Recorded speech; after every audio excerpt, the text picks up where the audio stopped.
धन्यवाद परमेश्वर, एक बार फिर से आपने मुझे कर्जा उतारने का बल दिया है। धन्यवाद परमेश्वर, एक बार फिर से आपने मेरे जीवन में एक नई उम्मीद दी है कि मैं अपनी विपत्तियों से युद्ध कर सकूं। ओ परमेश्वर, thank you Lord, I love you Jesus. ध्यान से सुनिएगा, आप थैंक्स कीजिए, नए से नए तरीके में धन्यवाद करें। कौन कौन करेगा? सुनिए, आपके पास एक लिस्ट होनी चाहिए, मांगने वाली लिस्ट नहीं, राशन की दुकान पर खड़े हैं ये चाहिए वो चाहिए, ऐसा नहीं।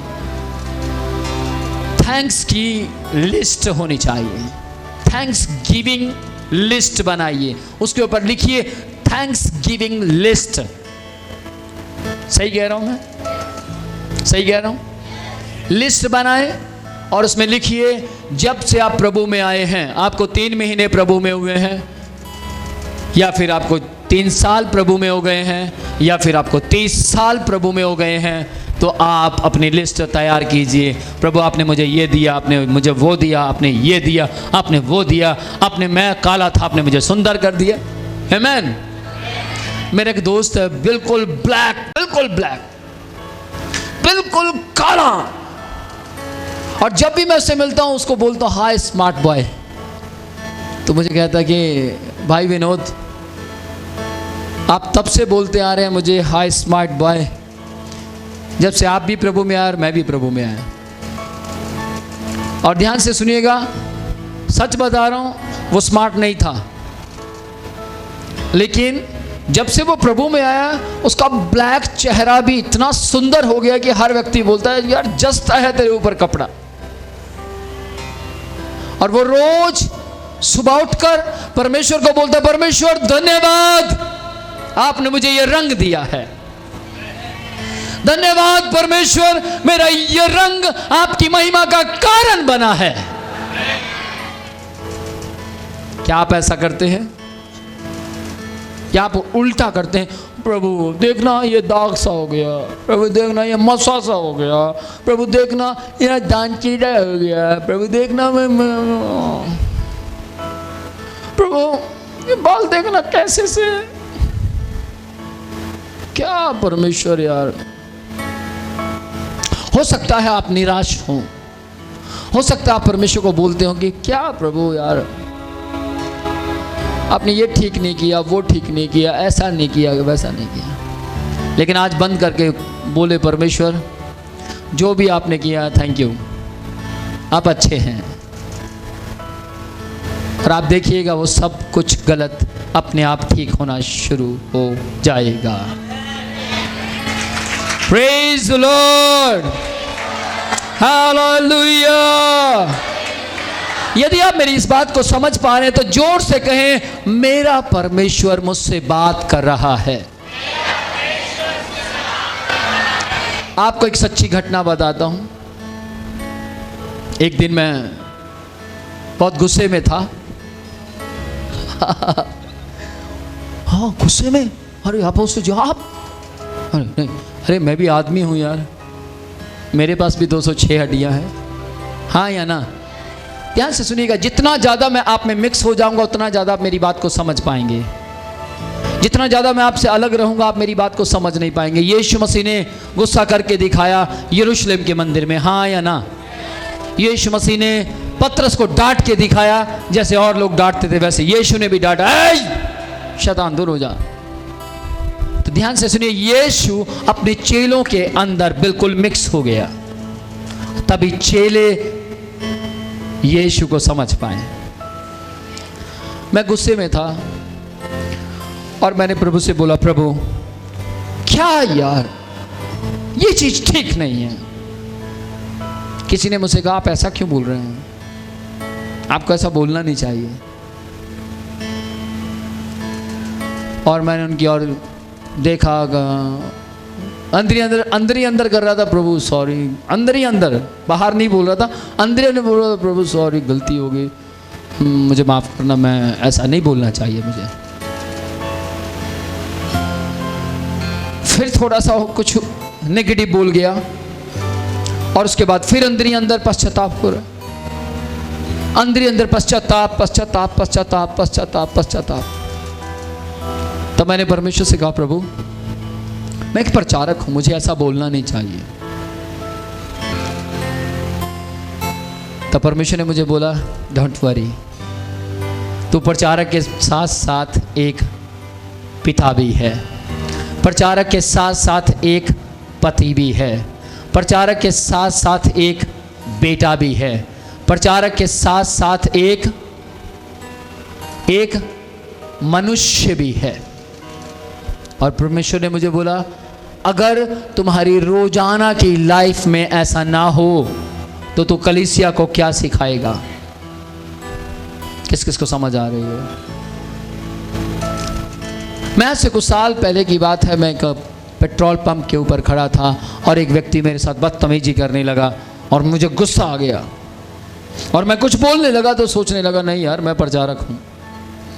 मैंने कंट्रोल किया, फिर से अंदर आ रहा कुछ कह देता हूं, लेकिन मेरा विवेक मुझसे बात कर रहा था, नहीं नहीं नहीं तू प्रचारक है। मैं प्रचारक हूं, मैं गुस्सा नहीं कर सकता।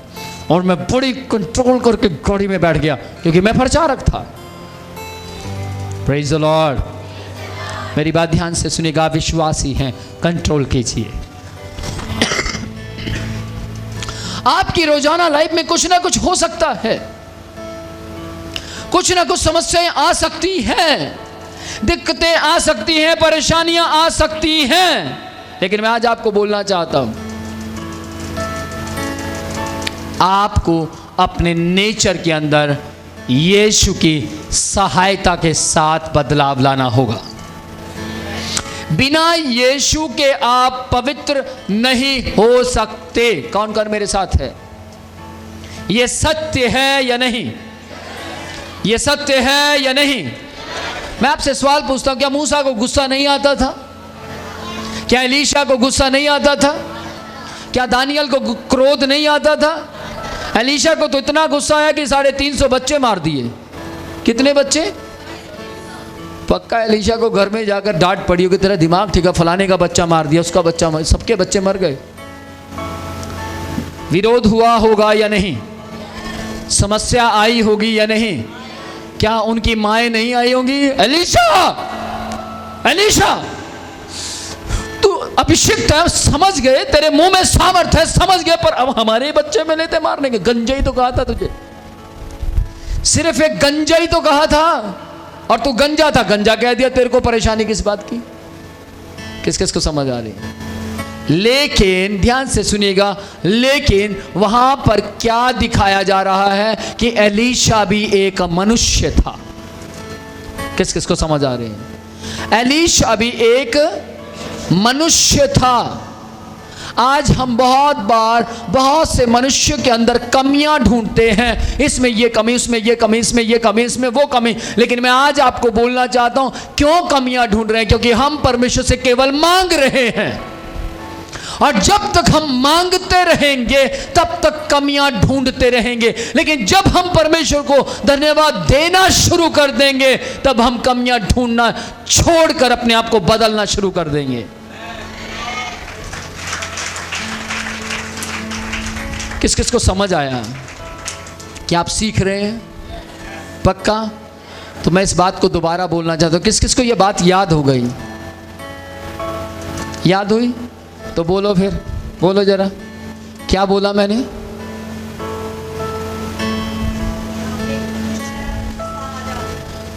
नहीं वो तो ठीक है, जो मैंने बात बोली कि जब तक हम मांगते रहेंगे, हाँ हाँ,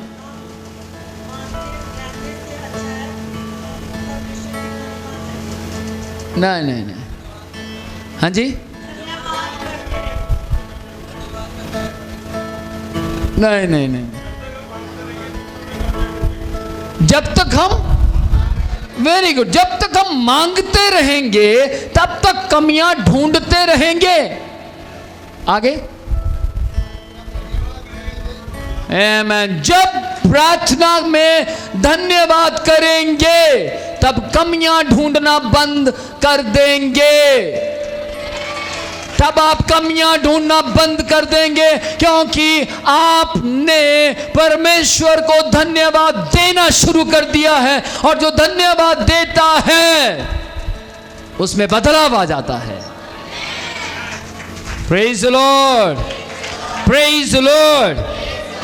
आपको मांगने से ज्यादा देने की जरूरत है। दीजिए, ध्यान से सुनिएगा, धन्यवाद दीजिए, ऑफरिंग दीजिए, हालेलुया, समय दीजिए, खुशी दीजिए, स्माइल दीजिए, शांति दीजिए। जो दुखी है, परेशान, उनके पास जाएं और जाकर उनसे बोलें, डोंट वरी, चिंता ना करो, हम आपके साथ हैं, हम आपके साथ हैं। उन्हें शांति उतर आएगी। Praise the Lord. ऐसे शांति मत देना, कोई बात नहीं, चिंता ना करो, जैसी तू वैसी मैं, तू भी दुखी मैं भी दुखी, तेरे ऊपर ऐसी समस्या मेरे ऊपर भी आई थी, चिंता ना करो। ऐसी शांति से लोगों के घर नहीं बसेंगे। परंतु आप किसी के पास जाते हैं, दुखी है, परेशान है, चिंता ना कर मेरी भैन, जो रब ने तेनू दिता है, जो रह गया है, ओदा थैंक यू करना शुरू कर। Praise the Lord. ऊंची आवाज में बोलिए, मैं यीशु का धन्यवाद करूंगा। हम यीशु को थैंक्स करते रहेंगे, हम परमेश्वर को धन्यवाद देंगे। सोचिए, आप यहां बैठे हैं, मान लीजिए आपका दिमाग कह रहा है, क्या यार समय होता जा रहा है। यहां समय देना ठीक है, ये रोड पर एक्सीडेंट में समय देना ठीक है, तो सीख जाइए परमेश्वर को समय देना। जितना ज्यादा परमेश्वर को समय देंगे, उतना ज्यादा आपके घरों के अंदर समस्याएं कम होंगी, उतना ज्यादा आपका समय आशीषित हो जाएगा। आप अकेले होने पर भी अपने साथ किसी को महसूस करेंगे। चलो हम भजन संहिता 100 अध्याय उसकी 4थी आयत जरा पढ़े ऊंची आवाज में। कोई पढ़े, देखिए वहां पर क्या लिखा है। हो रे वैश्विक रे कहते प्रार्थना करना कौन कौन समझ गया। जब भी आप प्रार्थना करें, घुटनों पर बैठकर प्रार्थना करें, लेकिन प्रार्थना में पापों की क्षमा से पहले परमेश्वर का धन्यवाद होना चाहिए। किस किस को समझ आ गई? उसके बाद आप पापों की क्षमा मांगिए। पापों का मतलब पाप से तो आप मुक्त हो गए। किस किस को समझ आया? आप पाप से बरी हो चुके हैं, आप पाप से छुटकारा पा चुके हैं। ध्यान से सुनिएगा, आप एक केस से बरी हो चुके हैं। क्या आप फिर भी बार बार तरीके भुगतने जाएंगे? आप गलतियां मानिए, पाप को छोड़िए। अपनी गलतियां मानिए, जो आपने गलतियां की हैं उन्हें माने। परमेश्वर के सामने बोलिए, प्रभु मुझसे अनजाने न जाने में जो गलतियां हुई मुझे क्षमा कर दीजिए। हालेलुया। अगर पाप हुआ तो उसको भी माने और क्षमा मांगिए और आगे बढ़िए। आपका परमेश्वर आपको तब तक क्षमा कर सकता है जब तक आप जीवित हैं। किस किस को सुनाई दिया?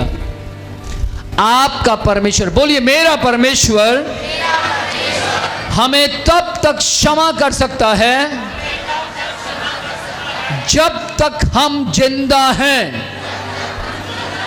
अब इसका मतलब गलत मत निकाल लीजिएगा कि मैं रोज करूंगा, गलतियां करूंगा, रोज अपराध करूंगा और जब तक मैं जिंदा परमेश्वर क्षमा करता रहेगा। ऐसा नहीं, आप गलत सोच रहे हैं। गलत मत सोचिए। परमेश्वर का अनुग्रह को छाता मत बनाइए, अमरेला मत बनाइए। परमेश्वर का अनुग्रह मेरे ऊपर है और मैं सब कुछ करता रहूंगा और छाता मुझे बचाएगा, ऐसा नहीं है। परमेश्वर छाता ले लेगा। परमेश्वर कहेगा छोड़, बंद कर इसको, यहां रख, चल अकेला चल, छाते के बिना चल। प्रभु मैं मर जाऊंगा, तो फिर तू मरने वाले काम कर रहा, छाता थोड़ा मैं दूंगा। वो ग्रेस का अमरेला हमसे ले लेगा, क्योंकि पाप का परमेश्वर के साथ कोई दोस्ती या रिश्ता या नाता नहीं है। आप कहते हैं मेरे घर में ये समस्या खत्म ही नहीं हो रही, आप कहीं गलत हैं। आप कहते हैं मेरे घर में शांति आ ही नहीं रही, आप गलत हैं। किस किस को समझ आ रही है? अब्राहम सही था या नहीं? तो घर में शांति आई या अशांति? इसहाक सही था या नहीं? तो घर में कलेश आया या शांति? यूसुफ सही था या नहीं? तो घर में अकाल आया या अनाज आया? अनाज आया। दानियल सही था या नहीं? शेरों की मान में मौत आई या जीवन आया? सदरक मेशक अबेदनगो सही थे या नहीं? मौत आई लेकिन फिर भी जीवन आया, हाँ या ना? मौत ने चारों ओर से घेर लिया था लेकिन फिर भी आग में जीवन दिखाई दे रहा था।